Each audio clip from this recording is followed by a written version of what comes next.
Budget మీద మాట్లాడే అవకాశం ఇచ్చినందుకు మీకు హృదయపూర్వక ధన్యవాదాలు తెలియజేస్తున్నాను సార్. ప్రజల జీవన విధానాలు ప్రభావితం చేసేది ప్రభుత్వ విధానాలు మాత్రమే. ఏ ప్రభుత్వంలో అయితే తరతరాలుగా అణచివేతకు గురైన ప్రజల జీవన విధానాలు మెరుగుపరచడానికి సరైన బడ్జెట్ కేటాయింపులు చేయడమే కాకుండా వాటిని చిత్తశుద్ధితో అమలు చేస్తారో అప్పుడే ఆ సమాజంలో నిజమైనటువంటి అభివృద్ధి జరుగుతుంది అధ్యక్ష. భారీ అంచనాలతో అసాధ్యమైనటువంటి ఎన్నికల హామీలైనా సరే 40 సంవత్సరాల అనుభవం అని నమ్మి రాష్ట్ర ప్రజలు కారణాలు ఏమైనా కావచ్చు కానీ ప్రభుత్వాన్ని అధికారాలకు తీసుకొస్తే ఎంతో ఆశతో ఆసక్తితో ఎదురు చూసిన ప్రజానీకానికి తీవ్రమైనటువంటి నిరాశ ఆశాభంగం కలగటానికి ఎంతో సమయం పట్టలేదు అధ్యక్ష. ఎన్నికల సందర్భంలో కూటమి ప్రజలకు ఇచ్చినటువంటి మాటలు ఇచ్చినటువంటి హామీలు అన్నీ కూడా నీటి మూటల్లా కరిగిపోయాయని రాష్ట్ర ప్రజానీకం అనుకుంటున్నారు అధ్యక్ష. ఇక్కడ ఒక విషయాన్ని స్పష్టంగా చెప్పవలసినటువంటి బాధ్యత నాకుంది అధ్యక్ష. చరిత్రను వక్రీకరించి భావితరాలకు అందించినటువంటి చరిత్రకారుల మాటలు వల్లెవేస్తూ చంద్రగుప్తుల మౌర్యుల కాలం నుంచి ఇప్పటి వరకు అణచివేతకు గురైనటువంటి ప్రజలు పాలకుల ద్వారా మోసాలకు అణచివేతకు గురవుతూనే ఉన్నారు. ఇప్పుడు ఈ ప్రభుత్వం ఇచ్చినటువంటి వాగ్దానాలు అమలు చేయాలనుకున్న హామీలు ఏం చేస్తారో చెప్పవలసింది పోయి చంద్రగుప్తుల కాలం ఈ బడ్జెట్ ప్రసంగంలో గుర్తు చేస్తున్నారంటే మీ ఆలోచనలకు ఈ బడ్జెట్ అర్థం పడుతుంది అధ్యక్ష. బడ్జెట్ అంటే కేవలం కేటాయింపులే కాదు, ప్రజల ఆశలు ఆకాంక్షలు అభివృద్ధి వనరులు సమతూకం చేయడమని బడ్జెట్లో మీరు పేర్కొన్నారు. సంతోషం అధ్యక్ష. కానీ ఆచరణలో మాత్రం ఈ బడ్జెట్ చూశాక ప్రజలు ఆశలు తీరుతాయని ఆకాంక్షలు నెరవేరుతాయని నమ్మకం విశ్వాసం రాష్ట్ర ప్రజానీకానికి ఏ కోశానో కూడా కనిపించట్లేదు అధ్యక్ష. అప్పులపై కూటమి నాయకులు రకరకాలుగా ప్రచారం చేశారు. అనేక సందర్భాల్లో 6 లక్షలు అన్నారు, 7 లక్షలు అన్నారు, చివరికి 14 లక్షలు అన్నారు. చివరికి ఈరోజు అప్పులకు సంబంధించినటువంటి లెక్కలు కూడా బడ్జెట్లో సంపూర్ణంగా పెట్టకుండా కేవలం అరకొరగా మాత్రమే పెట్టి వదిలేశారు. 2019లో ఆనాటి చంద్రబాబు నాయుడు గారి ప్రభుత్వం దిగిపోయే నాటికి 2,57,000 కోట్లు అప్పు చేసింది. పబ్లిక్ సెక్టార్లో కలిపి ఆ అప్పులతో కలిపి మొత్తం 3,13,000 కోట్లు అప్పు చేస్తే 2024లో వైఎస్ఆర్సీపీ జగన్మోహన్ రెడ్డి గారి ప్రభుత్వం దిగిపోయే నాటికి 4,91,000 కోట్లు అప్పు చేసింది అధ్యక్ష. అంటే ఆనాడు రాష్ట్ర అప్పు మొత్తం కూడా 6,46,000 కోట్లు మాత్రమే. జగన్ గారి హయాంలో 2019 నుంచి 24 మధ్య సగటున ఏడాదికి 47,000 కోట్లు రుణాలు తీసుకుంటే ఇవాళ ఈ ప్రభుత్వం ఏర్పడినటువంటి 9 నెలల కాలంలోనే దాదాపు 1,25,000 కోట్లు అప్పు చేసిన సంగతిని రాష్ట్ర ప్రజానీకం ఎన్నడూ కూడా మర్చిపోలేరు అధ్యక్ష. బహుశా భారతదేశ చరిత్రలో 9 నెలల కాలంలో 1,25,000 కోట్ల రూపాయలు అప్పు చేసినటువంటి రాష్ట్ర ప్రభుత్వం దేశ చరిత్రలోనే ఎక్కడా కూడా లేదనే విషయాన్ని ఈ సందర్భంగా మరొకసారి నేను గుర్తు చేస్తున్నాను అధ్యక్ష.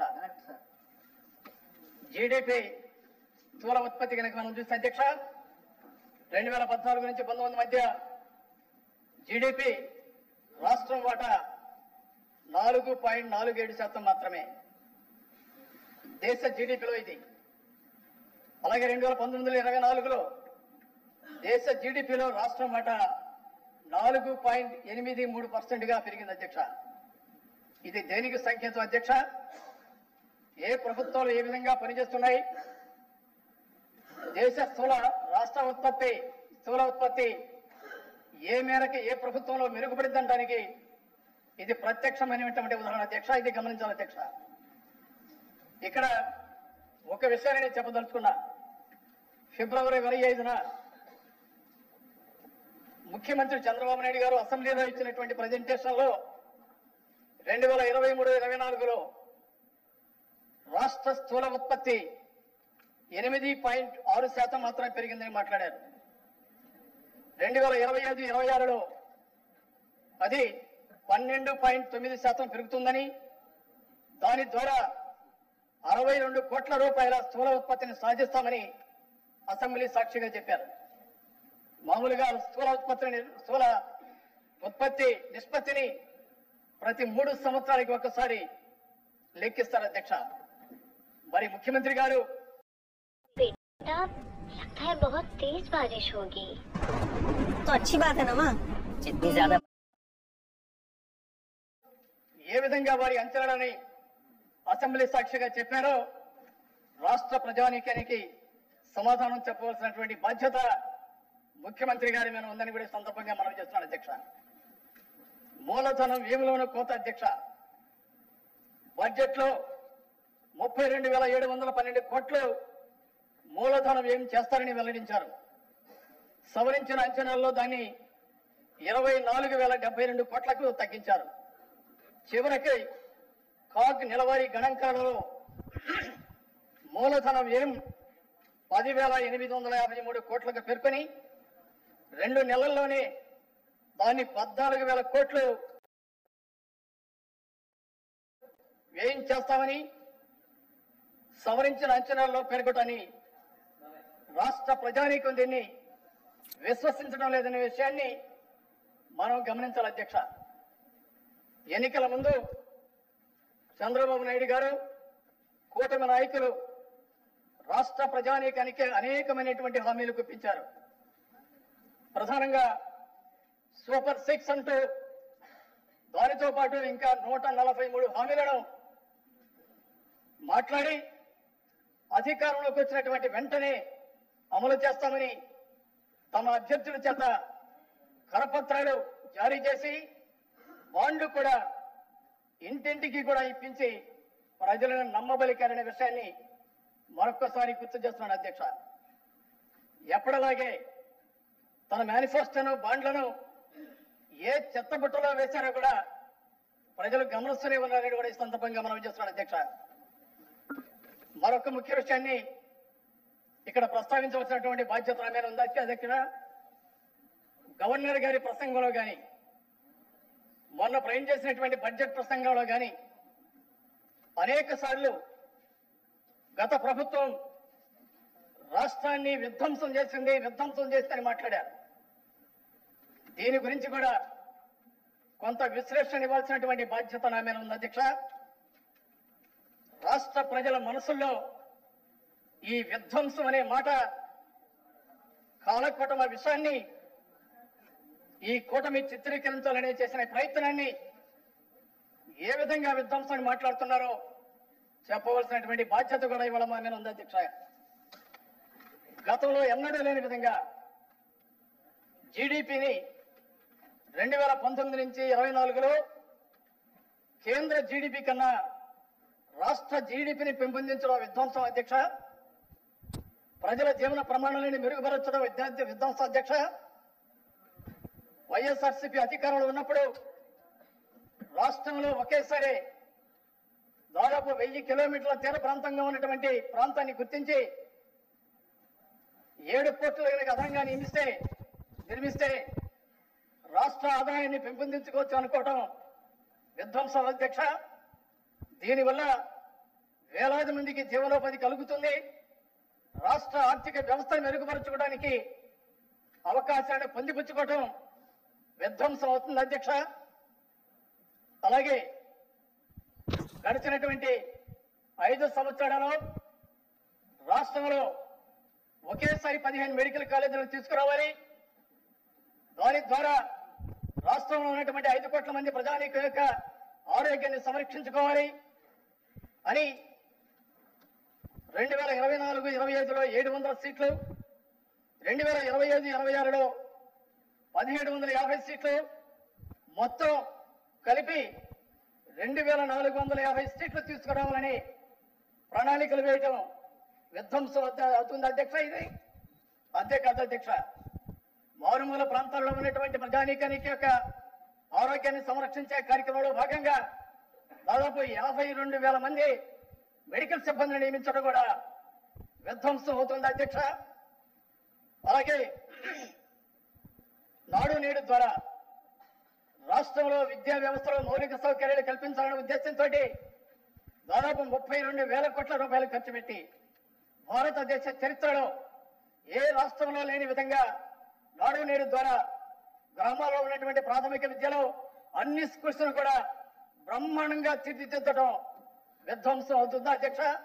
ఎన్నడూ జరగలేదు అధ్యక్ష. ఇది దేశ చరిత్రలోనే 32,000 కోట్ల రూపాయలు ఖర్చు పెట్టి ప్రాథమిక విద్యలో మౌలిక సౌకర్యాలు కల్పించడం అనేది విధ్వంసం అధ్యక్ష. ఇది అలాగే ప్రజా సంక్షేమాన్ని దృష్టిలో పెట్టుకుని దాదాపు 2,70,000 రూపాయలు డీబీటీ ద్వారా పేద ప్రజానికానికి డైరెక్ట్ గా వాళ్ళ బ్యాంకుల అకౌంట్ లో వేయటం అనేది ఇది విధ్వంసం అవుతుందా అధ్యక్ష?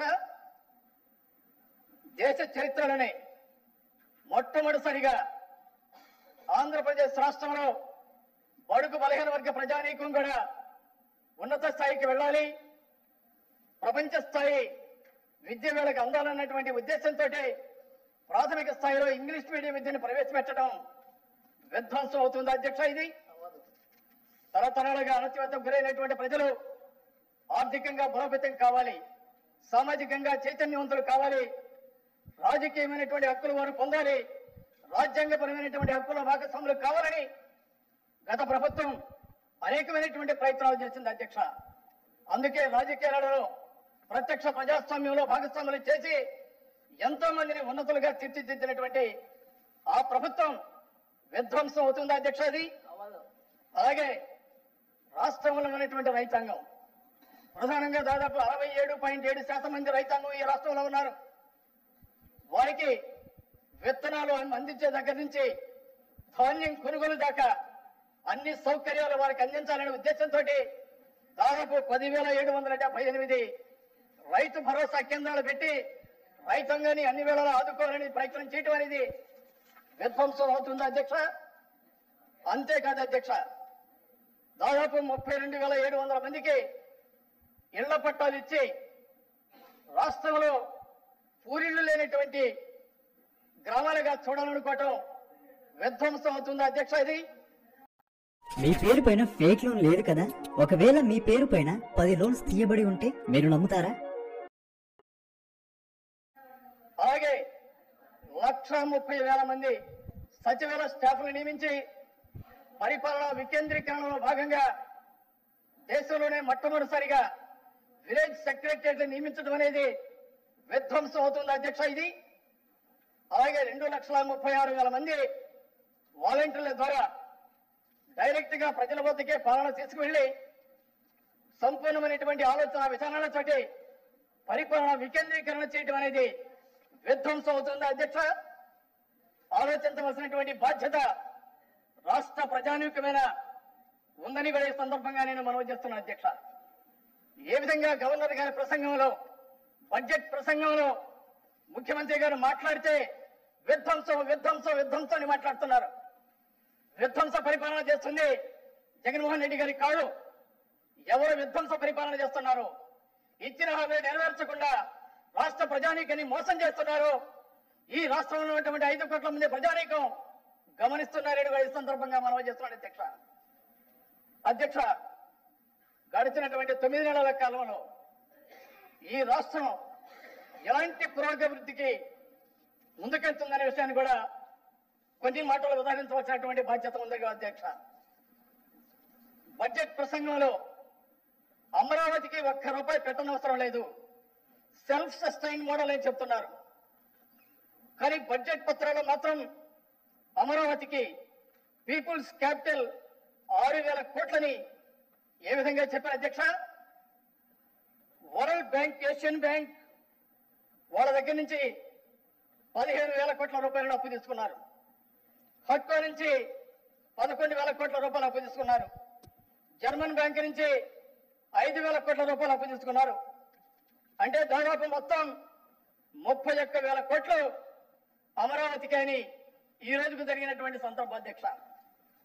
అంతేకాకుండా ఈ కూటమి ప్రభుత్వం ఏర్పాటైన తరువాత చేసినటువంటి అప్పు చూస్తే జూన్ 24వ తారీఖున 6,000 కోట్లు, జూలై 10,000 కోట్లు, ఆగస్టులో 3,000 కోట్లు, సెప్టెంబర్లో 4,000 కోట్లు, అక్టోబర్లో 6,000 కోట్లు, నవంబర్లో 4,000 కోట్లు, డిసెంబర్లో 9,237 కోట్లు, ఫిబ్రవరిలో 700 కోట్లు ఈ విధంగా అప్పు చేశారు అధ్యక్ష.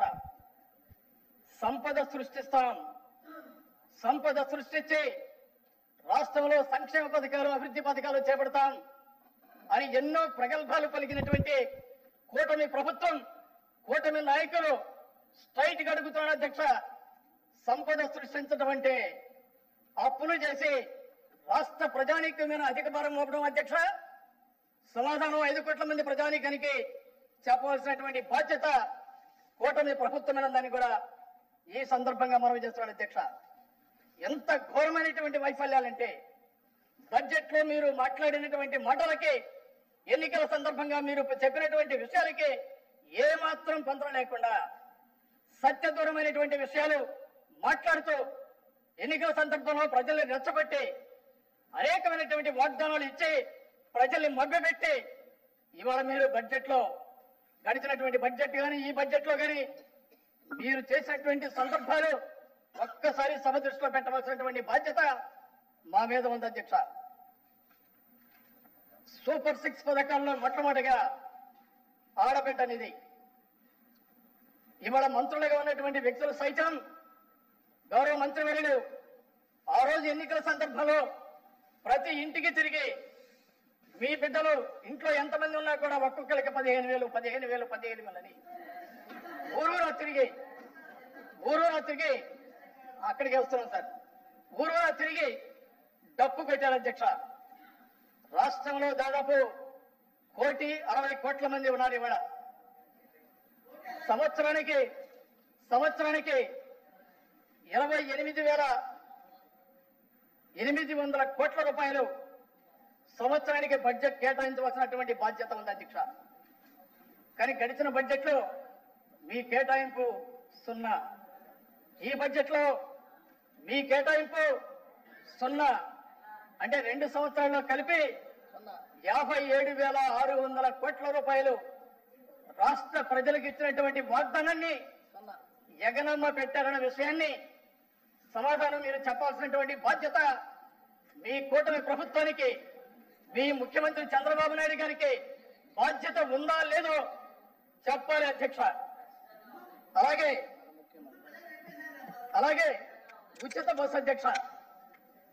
ప్రక్క రాష్ట్రాలను చూసి వాత పెట్టుకున్నట్లు కర్ణాటక, తెలంగాణ రాష్ట్రాల్లో ఏ విధంగా జరిగిందని ఆలోచన కూడా లేకుండా రాష్ట్రంలో ఉన్నటువంటి మహిళలందరికీ కూడా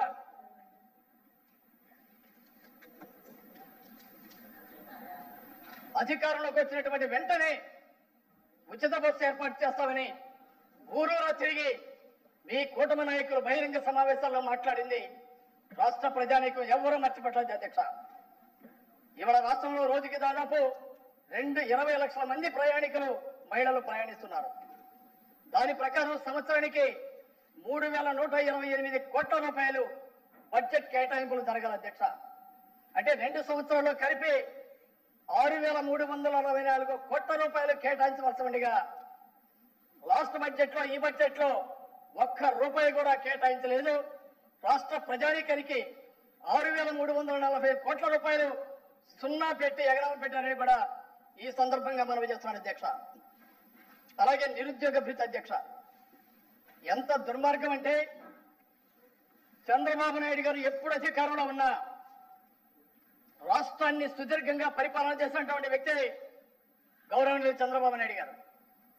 ఆయన ఎప్పుడు అధికారంలో ఉన్నా నిరుద్యోగ యువతని మోసపూరితమైన మాటలు చెప్తూనే ఉన్నారు అధ్యక్ష. ఎన్నికల సందర్భంగా రాష్ట్రంలో ఉన్నటువంటి నిరుద్యోగులకి వారు ఇచ్చినటువంటి హామీ అధ్యక్ష 20 లక్షల ఉద్యోగాలు కల్పిస్తాం.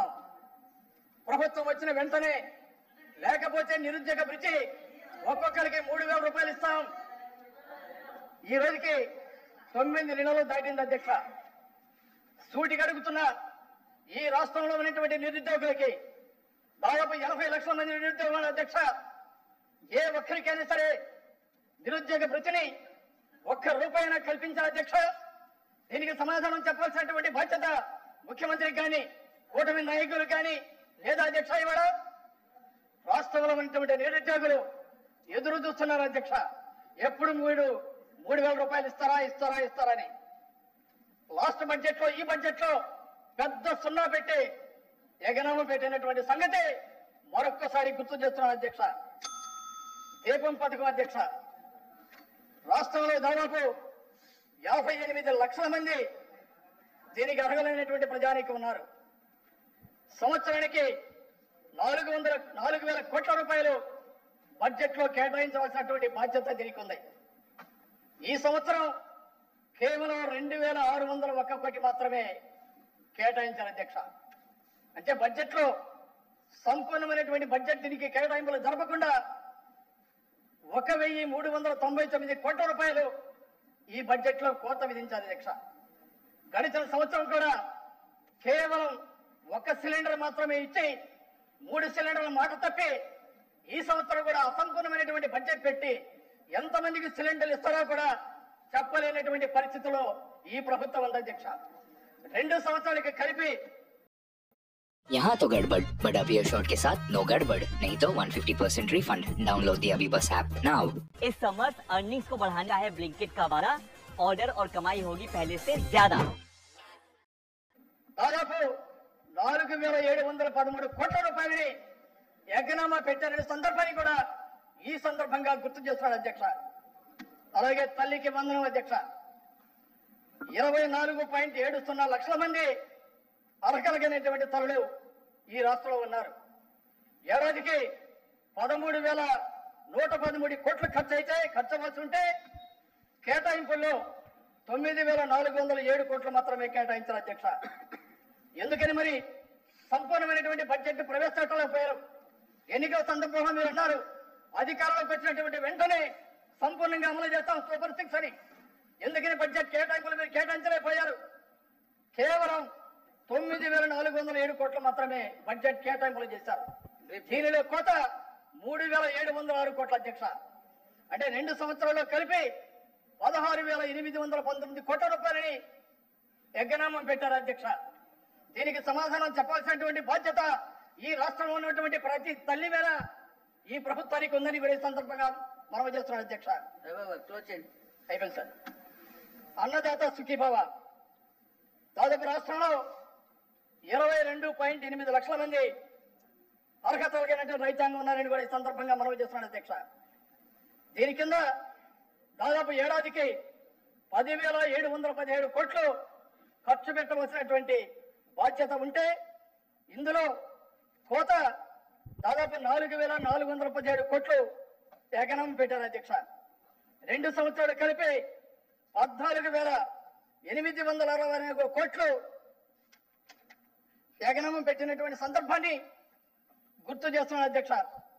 అంతేకాదు అధ్యక్ష, ఇచ్చినటువంటి మాట ప్రకారం జాబ్ క్యాలెండర్ లేదు. బీసీ డిక్లరేషన్ ద్వారా 1,00,000 ఖర్చు చేస్తూ ఉన్నారు. ఆ మేరకు బడ్జెట్ కేటాయింపులు లేవు. అంగన్వాడీలకు లేదు. గ్రాట్యుటీ అమలు చేస్తున్నారు, అది లేదు.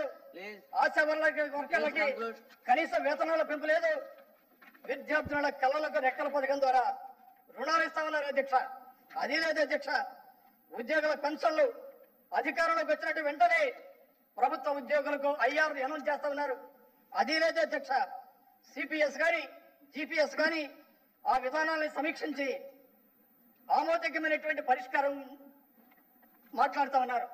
ఈ రోజు కూడా ఉద్యోగుల సమస్యల మీద స్పష్టమైనటువంటి క్లారిటీ లేకుండా వ్యవహరిస్తున్నారనే సందర్భాన్ని కూడా మరొక్కసారి గుర్తు చేస్తున్నా అధ్యక్ష. బడ్జెట్ అసంపూర్ణంగా ఉంది అధ్యక్ష. ఎన్నికల సందర్భంలో ఇచ్చినటువంటి హామీలకి మీరు ప్రవేశించినటువంటి బడ్జెట్ కి ఏమాత్రం కూడా పొంతన లేని విధానంగా ఉందంటే మరొక్కసారి మనవి చేస్తూ చివరిగా మరొక ముఖ్య విషయాన్ని కూడా మీ ముందుంచాలి అధ్యక్ష. ఈ ప్రభుత్వంలో ఉన్నటువంటి నాయకులు ఎంత బాధ్యతారహితంగా మాట్లాడుతున్నారో దురదృష్టం అధ్యక్ష. రాజ్యాంగపరమైనటువంటి పదవుల్లో ఉండి బాధ్యత కలిగినటువంటి వ్యక్తులు మాట్లాడే తీరు ఇదేనా అని రాష్ట్ర ప్రజానీకం సిగ్గుతో తల వంచుకుంటున్నాడు కూడా సందర్భంగా మనం చేస్తున్నాం అధ్యక్ష.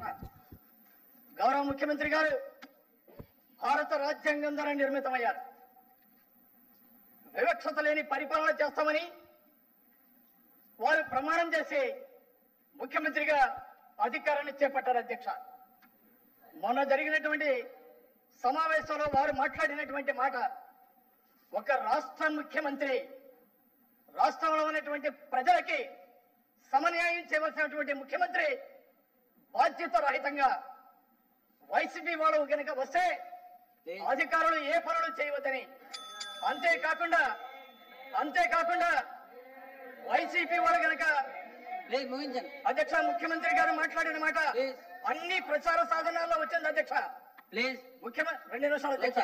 ప్రచార సాధనాల్లో వచ్చిందని చివరిగా మాట్లాడతాను.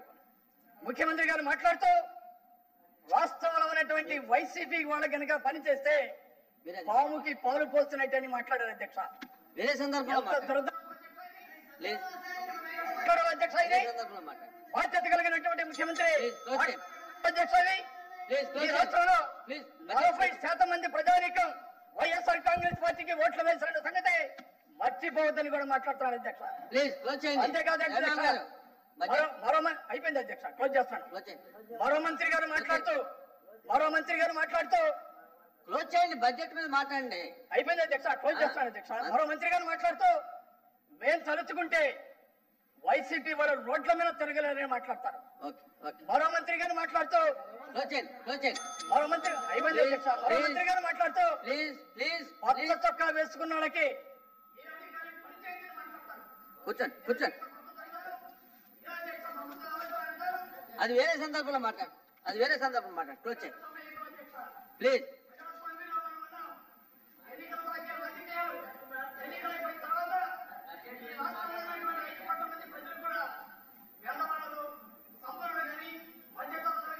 విద్యార్థులు కానీ, మహిళలు కానీ, ఉద్యోగస్తులు కానీ అందరికీ సమన్యాయం చేయవలసినటువంటి నైతిక బాధ్యత రాష్ట్ర ప్రభుత్వమే ఉంది అధ్యక్ష.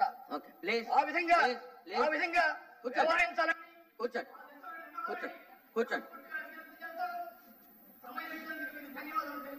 ప్లీజ్. కూర్చోండి.